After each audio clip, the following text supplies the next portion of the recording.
Sebuah inovasi yang melenyapkan kota. Apakah itu untuk kemajuan manusia? Ketika Perang Dunia Kedua terjadi, kehilangan ratusan atau ribuan hingga puluhan ribu warga mungkin bukan masalah buat pemerintah yang lagi bertikai. Tapi kehilangan ratusan ribu warganya dalam waktu hitungan menit udah bukan hal yang bisa diterima oleh negara manapun. Salah satu kemenangan Amerika Serikat dari Jepang di saat itu adalah ketika Amerika yang ngejatuhin bom atom dan membuat Jepang kehilangan ratusan ribu warganya dalam sekejap. Perang Dunia Kedua memang perang yang bikin teknologi mengalami lompatan terbesarnya. Hal ini nggak cuma sebatas komputer, sonar, dan sejenisnya. Tapi bom pun berevolusi mulai dari skala yang cuma ngancurin satu kapal, sampai bom yang mampu membuat satu kota hilang. Gak cuma sampai di sana.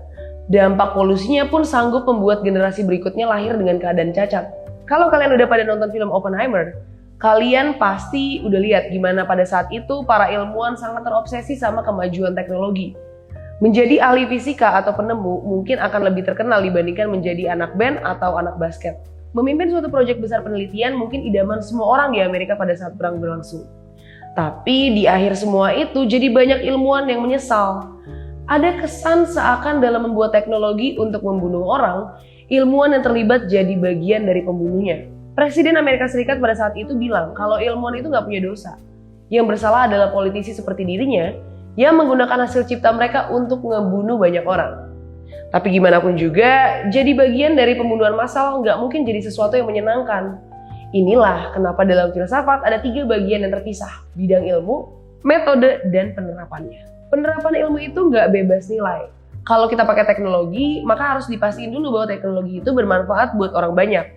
Kalau kita fokus sama metodenya, maka kita bebas dari tanggung jawab kayak ilmuwan yang membuat bom atom. Tetapi setelah Perang Dunia Kedua selesai, banyak banget alat dan teknologi diubah fungsinya yang tadinya untuk berperang, sekarang untuk bersenang-senang atau untuk ilmu pengetahuan.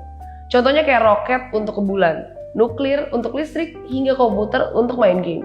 Salah satu komunitas yang ubah ini adalah komunitas hippies.